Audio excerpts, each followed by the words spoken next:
జెండాలు సైడ్ పెట్టుకోండి, సైడ్ పెట్టుకోండి జెండాలు. జెండాలు సైడ్ పెట్టుకోండి.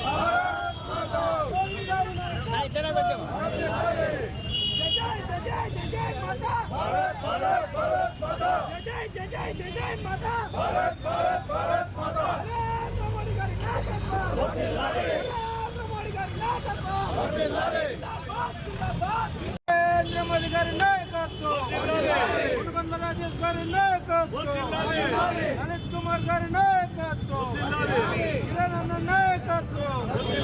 భారత్ మాతా కి జై, భారత్ మాతా కి జై.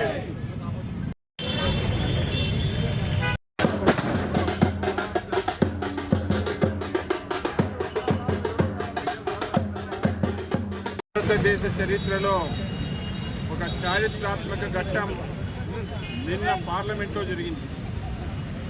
కొన్ని దశాబ్దాల కాలంగా కొంతమంది కబంధ హస్తాల్లో ఉన్న వక్ఫ్ చట్టాన్ని సవరణ చేసి ఈరోజు ఈ దేశంలో ఉన్న కోట్లాది మంది పేద మైనారిటీ సోదరులకు సోదరీమణులకు ఆ ఫలాలు దక్కేటట్టు నిర్ణయం తీసుకున్నందుకు నరేంద్ర మోడీ గారికి మరియు హోంశాఖ మంత్రి వర్యులకు భారతీయ జనతా పార్టీ అనంతపురం శాఖ తరఫున, అదేవిధంగా మైనార్టీ మోర్చా అనంతపురం జిల్లా అధ్యక్షుడు ఇలియాస్ అహ్మద్, జిల్లా అధ్యక్షుడు కొనకొండ రాజేషు ఈరోజు అభినందన కార్యక్రమానికి జిల్లా వ్యాప్తంగా ఉన్న మైనార్టీ కమిటీ అంతా వచ్చేసి నరేంద్ర మోడీ గారికి, కేంద్ర ప్రభుత్వానికి అభినందన సభకు ఇచ్చేసిన అందరికీ పేరు పేరున ధన్యవాదాలు తెలుపుతున్నాను. ముఖ్యంగా భారతీయ జనతా పార్టీ అనంతపురం శాఖ తరఫున ప్రధానమంత్రి గారికి, హోంశాఖ మంత్రి వారికి, అదేవిధంగా మైనార్టీ శాఖ మంత్రి కిరణ్ రిజిజు గారికి ప్రత్యేకంగా అభినందనలు, ధన్యవాదాలు తెలియజేస్తున్నాను. మొన్నటి రోజున పార్లమెంట్లో నరేంద్ర మోడీ గారు ప్రవేశపెట్టిన బిల్లు సవరణ జరగడం ప్రతి ఒక్క పేద ముస్లిం జీవితాల్లో వెలుగు నిండిందని ఈ సందర్భంగా తెలియజేస్తున్నాను. ఎందుకంటే గతంలో చూసాం మనం, కాంగ్రెస్, కమ్యూనిస్ట్, ఎంఐఎం పార్టీలకు చెందిన కొంతమంది బడా ముస్లింలు పేదలకు వక్ఫ్ భూముల నుంచి, వక్ఫ్ ఆస్తుల నుంచి రావాల్సిన నిధులను దోచుకొని తింటూ పందికొక్కుల్లో మేశారు. ఇవన్నీ కుదరదని నరేంద్ర మోడీ గారు చెంపపట్టు వేసి ఈ బిల్లుని సవరణ తీసుకురావడం జరిగింది. ఈ బిల్లుకి ప్రతి ఒక్క భారతదేశంలో ఉండే ప్రతి ఒక్క ముస్లిం అంగీకరిస్తున్నట్లు భారతీయ జనతా పార్టీ మైనార్టీ మోర్చా సందర్భంగా తెలియజేస్తున్నారు. ఈరోజు పార్లమెంట్లో, లోక్సభ, రాజ్యసభలో వక్ఫ్ బోర్డు బిల్లు సవరణ చట్టాన్ని తీసుకురావడం దేశ ప్రజలందరూ ఈ ముందు దీన్ని ఆశిస్తున్నారు.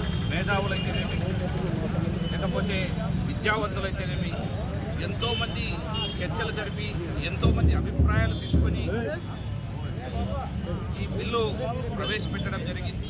ఎన్నో కమిటీగా దీన్ని నియమించి కమిటీ యొక్క లోతుపాతులను ఏ విధంగా చేయాలి, ఈ చట్టం దీంట్లో సవరణ ఏ విధంగా మనము చేస్తే దేశ ప్రజలకు, ముస్లిం సోదరులకు ఉపయోగమో ఆ విధంగా చట్టాన్ని రూపొందించి 2024 ఆగస్టు నుంచి ఈ ప్రక్రియ మొదలుపెట్టి దాదాపు కంటే 7-8 నెలల నుంచి భారతదేశ ప్రభుత్వము నరేంద్ర మోడీ గారి ఆధ్వర్యంలో ఈ కార్యక్రమాన్ని తీసుకురావడం ఇది మంచి శుభపరిణామం. ఈరోజు శాంతియుతంగా ఎవరికి ఏ ఇబ్బంది లేకుండా పాత చట్టాలను తొలగించి కొత్త సవరణ బిల్లు తీసుకురావడం ఈరోజు ముస్లిం సోదరులందరూ హర్షిస్తున్నారు. ఎందుకంటే ఇంతకుముందంతా సరైన పారదర్శక లేదు, దాని నిర్వహణ సరిగా లేదు, దాని చట్టం అంటే ఎవరికే కానీ తెలియకోకున్న పరిస్థితిలో 95 నుంచి మనం చూస్తున్నాం. ఈరోజు ఎంతో నిజాయితీగా, నిబద్ధతతో భారతదేశ ప్రభుత్వము ఈరోజు చట్టసభల్లో ఈ సవరణ బిల్లు తీసుకొచ్చి ప్రజలందరికీ ఆ సమాచారాన్ని చేరవేస్తూ ఈరోజు మనల్ని చైతన్యపరుస్తూ ఏ విధంగా దీన్ని ముందుకు తీసుకెళ్ళాలి, ఏ విధంగా దీన్ని దుర్వినియోగం కాకుండా దాంట్లో ఉన్న కమిటీ పెద్దలు ఇంతకుముందు ఎలా పనిచేస్తున్నారో ఆ విధంగానే పనిచేస్తూ పారదర్శకంగా, నిజాయితీగా ప్రజలకు చేరువయ్యేదానికే ఈ వక్ఫ్ బోర్డులో సవరణ తీసుకురావడం జరిగింది. ఇది మంచి పరిణామము. ఈరోజు యావత్ భారతదేశంలో ఉన్న ముస్లిం సోదరులందరూ ఈరోజు హర్షిస్తూ ఈరోజు దీనికి మద్దతు తెలపడం మంచి శుభపరిణామంగా ఈరోజు తీసుకుంటున్నారు. వాళ్ళందరికీ భారతీయ జనతా పార్టీ తరఫున ప్రత్యేకమైన ధన్యవాదాలు.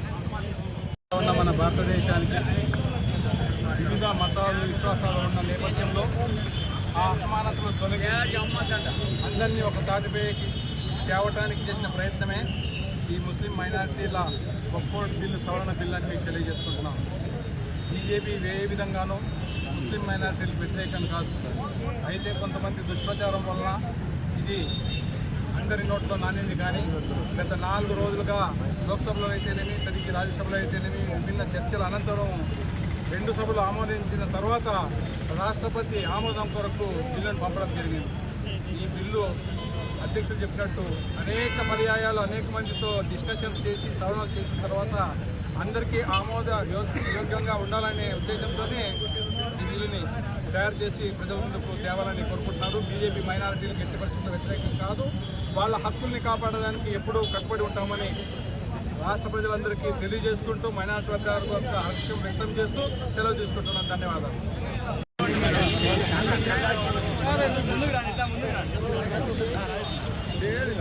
కొంచెం అట్లా జరుపుకుంటే అన్నీ వస్తాయి.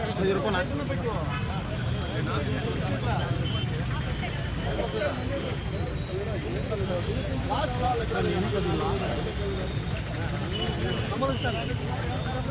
పాపం గ్యాప్